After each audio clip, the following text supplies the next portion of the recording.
સુરતમાં ચોટા બજારમાં દબાણને લઈ ભાજપ નેતાનો ગંભીર આરોપ। સુરત મહાનગરપાલિકા સામે જ નીતિન ભજીયાવાલાના ગંભીર આરોપો। સુરત મહાનગરપાલિકા કોઈ કાર્યવાહી ન કરતી હોવાનો તેમણે આરોપ લગાવ્યો છે।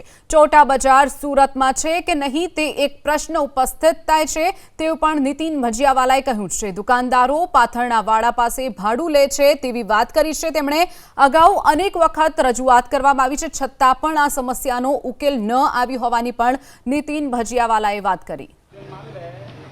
સુરતના ચૌટા બજારમાં ચોક્કસ સમુદાય દ્વારા દબાણ કરવામાં આવી રહ્યું છે એ પ્રમાણેની ફરિયાદ છે ગૃહમંત્રી હર્ષ સંઘવીને કરવામાં આવી છે, પરંતુ વર્ષોથી આ રજૂઆત છે એ નીતિનભાઈ ભજીયાવાળા કરતા હતા। આપણી સાથે નીતિનભાઈ ભજીયાવાળા ઉપસ્થિત છે। નીતિનભાઈ, કેટલું મોટું ન્યુસન્સ?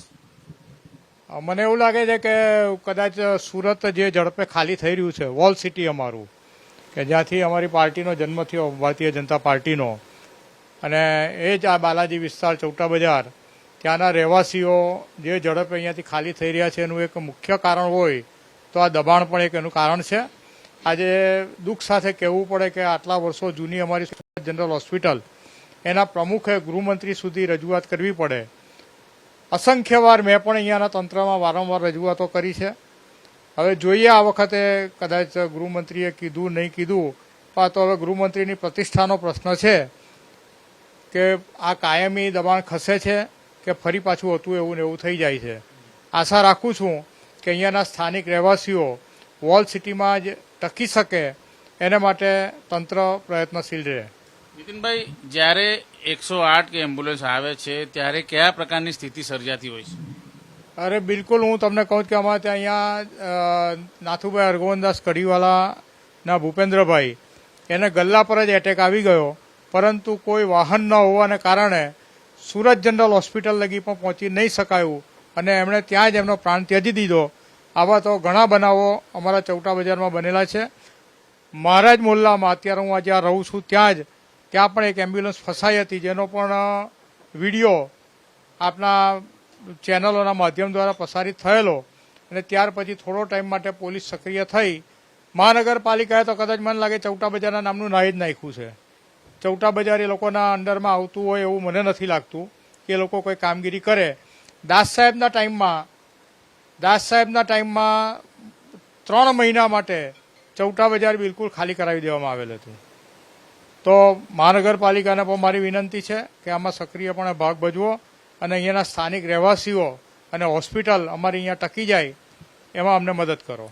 શું લાગી રહ્યું છે પાલિકા અધિકારીઓ અને ચૌટા બજારના જે પાથરણાવાળા છે એની મિલીભગત હશે કે જેના કારણે આ રીતે અત્યાર સુધી મોટા પાયે ફૂલી ફાલ્યા?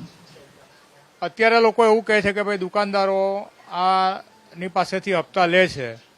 ભાઈ, સરકારી જમીન પર દુકાનદારો કેવી રીતના હપ્તા લઈ શકે? એટલે મહાનગરપાલિકાનો શું ઇન્ટન્સ છે આમાં મને ખબર નથી, પણ કેમ ચાલવા દે છે વર્ષોથી અને લોકો રોજીરોટીની વાતો કરે છે। તો આ બજારમાં મને 68 વર્ષ છે, મારી ઉંમર 68 વર્ષ થઈ। આ બજારમાં પહેલાં કોઈ આવા લારી ગલ્લા હતા જ નહીં। સારા દુકાનદારો હતા, જે પેઢીઓ બંધ થઈ ગઈ, હવે 2-4 પેઢીઓ ટકી છે, એ પણ અહીંયાથી વેચીને બહાર જવાની ફિરાકમાં છે। અને જો આવી રીતના જવું પડે તો હું પણ એક શાસક તરીકે આ બાબતમાં શરમ અનુભવું છું। તમારી શું માંગણી છે, શું થવું જોઈએ?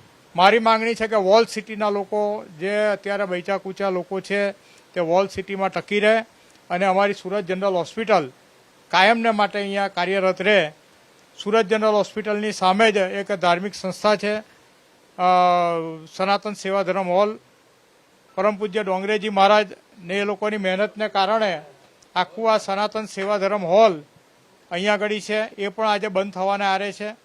તો એમાં પણ ફરીથી પ્રવૃત્તિ સારું થાય અને વોલ સિટી પોતાના અસલ મિજાજમાં આવે એવા પ્રયત્ન સરકાર તરફથી થાય એવી અમારી અભ્યર્થના છે।